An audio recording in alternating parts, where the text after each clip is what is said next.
Good evening. Tensions are rising in the Middle East. The rhetoric is escalating, the diplomatic channels are strained, and the world is watching, holding its breath. In the heart of this volatile situation is Iran, a nation whose military capabilities are often a subject of intense debate and speculation. But if war breaks out, just how dangerous is Iran's military? It's a question that demands a clear, factual answer, free from hyperbole and political spin. We're not here to speculate on intentions, but to look at the hard facts of what they possess and what those weapons can do. Tonight we're going to pull back the curtain on one of the most formidable and unconventional military forces in the region. This isn't just about tanks and soldiers on a parade ground. This is about a complex, multi-layered strategy that combines advanced technology with asymmetric warfare. It's a military designed not for conventional conquest, but for deterrence, disruption, and projecting power far beyond its borders. Understanding this is critical to grasping the full picture of the challenges that face the United States and its allies in the region. To do that, we need to go beyond the headlines and really dig into the specifics of their arsenal. We'll look at the weapons that give them reach, the tactics that make them unpredictable, and the strategic assets that are hidden from view. We're going to keep them honest by examining the evidence. Let's break down the 7 biggest threats you need to know about. These are the systems and strategies that define Iran's military power today. First, and perhaps most prominently, we have to talk about Iran's ballistic missile program. This is the cornerstone of their strategic deterrence. For decades, while under sanctions that limited their access to modern fighter jets, Iran poured immense resources into developing a sophisticated and diverse arsenal of missiles. They now possess the largest and most capable ballistic missile force in the Middle East.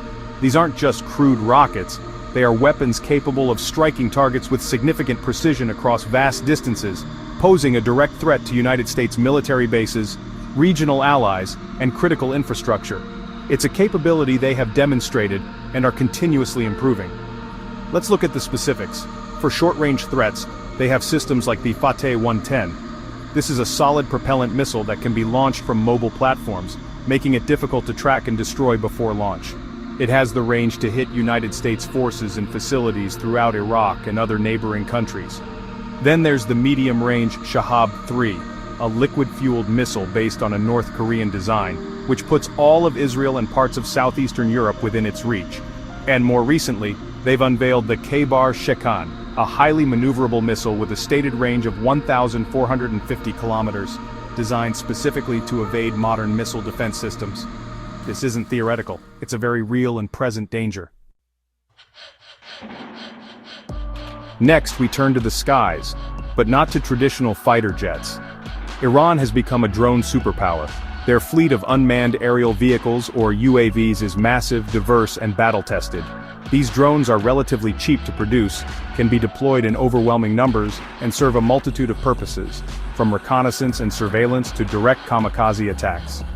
This drone capability allows Iran to project power and conduct strikes with a degree of deniability, often blurring the lines of responsibility and making a direct military response complicated for their adversaries. They have effectively changed the calculus of aerial warfare in the region. The most infamous of these is the Shahed 136, a delta-wing suicide drone that has gained global notoriety for its extensive use by Russia in the war against Ukraine. These drones are launched in swarms, designed to overwhelm air defenses through sheer numbers. But their arsenal is much broader. They operate surveillance drones that can loiter over United States naval ships in the Persian Gulf, gathering intelligence, and have other attack models capable of carrying precision-guided munitions. This drone fleet isn't just an auxiliary force. For Iran, it's a primary tool for both intelligence gathering and offensive operations, a low-cost, high-impact weapon that is incredibly difficult to defend against completely. Beyond ballistic missiles and drones, Iran has developed a third and equally troubling aerial threat: advanced cruise missiles. Unlike ballistic missiles, which follow a high, arched trajectory, cruise missiles fly low to the ground, hugging the terrain to evade radar detection. This makes them incredibly difficult to track and intercept. They are essentially small, pilotless jets designed for precision strikes on high-value targets. Iran's investment in this technology gives them a powerful tool for penetrating even the most sophisticated air defense networks in the region, including those operated by Saudi Arabia and the United States. The Sumar and the more advanced Hoveza are prime examples of this capability. These are long-range, subsonic cruise missiles, believed to be reverse-engineered from a Soviet-era design acquired by Iran. With a range reportedly exceeding 1,350 kilometers, the Hoveza can threaten targets deep within enemy territory. The world saw the devastating potential of this technology in 2019, when a coordinated drone and cruise missile attack, which the United States and Saudi Arabia attributed to Iran, struck the Abqaiq and Qurais oil facilities in Saudi Arabia. The attack temporarily cut the kingdom's oil production in half, demonstrating a terrifying level of precision and an ability to bypass billions of dollars in Western-supplied air defenses. Iran's military strategy extends far beyond its own borders and its own uniformed soldiers. One of its most effective and honestly dangerous tools is its network of proxy forces. This is asymmetric warfare at its most complex. Iran funds, trains, arms, and advises a wide array of militant groups across the Middle East, from Hezbollah in Lebanon and Syria, to the Houthis in Yemen, and various Shia militias in Iraq. These groups act as extensions of Iranian power, allowing Tehran to wage a shadow war against its adversaries, particularly the United States and Israel, without engaging in direct state-on-state conflict. This strategy provides Iran with, strategic depth and plausible deniability. When a Houthi missile targets a ship in the Red Sea, or an Iraqi militia launches a rocket at a United States base, Iran can influence the event without its own fingerprints being definitively on the weapon. These proxies are not simply puppets, they are partners with their own local agendas, but their alignment with Iran creates a persistent, low-level and sometimes high-level threat across the entire region. They can be used to bog down adversaries in costly conflicts, disrupt global trade, and retaliate for actions against Iran itself, all while keeping the main conflict away from Iranian soil. It's a strategy that is both effective and, honestly, incredibly difficult to counter. To protect its most valuable assets, particularly its missile arsenal, Iran has gone underground. Literally.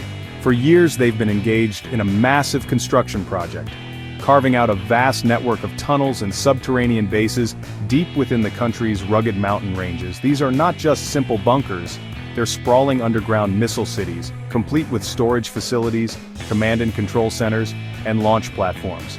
This strategy of concealment and hardening is really designed to ensure the survivability of their retaliatory strike capability, even in the face of a massive, preemptive air campaign by the United States or Israel. These hardened facilities present a monumental challenge for any potential attacker. They're difficult to locate with precision, and even when found, they're incredibly tough to destroy. Standard bunker-busting munitions might not be enough to penetrate the layers of rock and reinforced concrete protecting these sites. Footage released by Iran's state media actually shows long tunnels filled with rows of missile transporter erector launchers, ready to be moved to hidden launch points.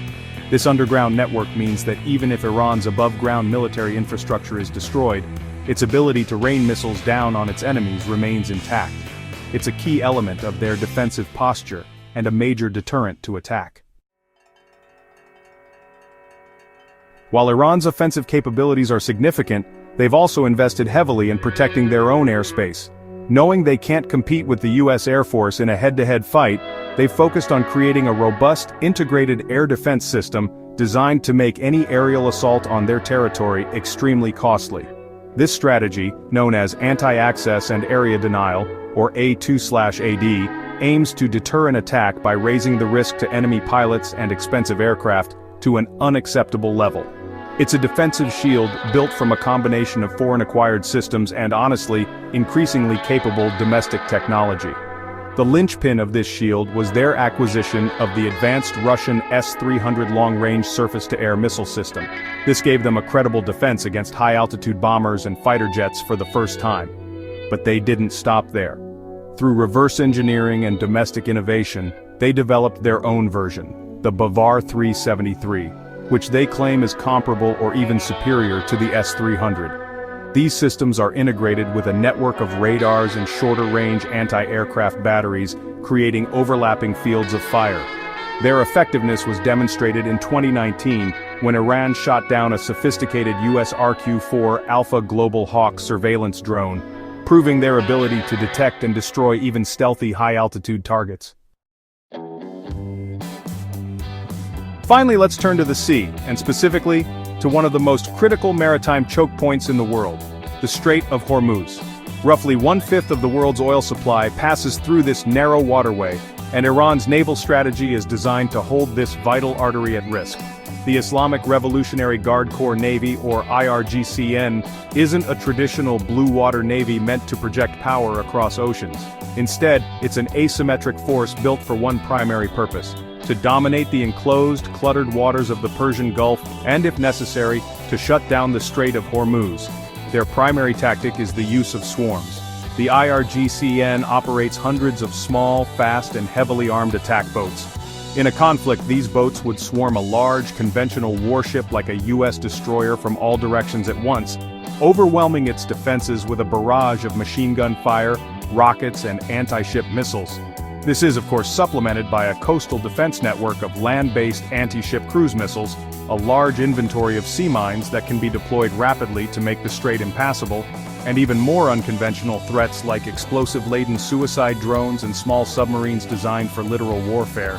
It's a layered defense designed to turn the Persian Gulf into a shooting gallery for any hostile naval force. So, as we've seen, the question of how dangerous Iran's military is can't really be answered with a simple number of soldiers or tanks. Iran's military might isn't just about numbers, it's about strategy, proxies, and the ability to disrupt the region and beyond. Their power lies in their unconventional approach. They've compensated for their lack of a modern air force with a formidable arsenal of ballistic and cruise missiles. They've built a drone superpower capable of projecting power cheaply and deniably. And they've extended their influence through a sophisticated network of proxy forces that wage a shadow war on their behalf. Their strategy is one of deterrence and disruption, built on layers of defense. Hardened underground bases protect their most critical assets, while an integrated air defense system raises the cost of any attack. In the crowded waters of the Persian Gulf, their swarm tactics and anti-access strategy threaten to choke one of the world's most vital economic arteries. This isn't a military designed to conquer and hold territory in the traditional sense. It's a military designed to survive, to retaliate, and to make the price of a conflict catastrophically high for any adversary, no matter how powerful. The situation remains incredibly tense, and the potential for miscalculation is high. Understanding the true nature of Iran's military capabilities, its strengths and its unique strategic doctrine is more important than ever. It's crucial for policymakers, for our military and for you, as an informed citizen. The story is far from over. Stay informed as tensions continue to rise. Thank you for watching.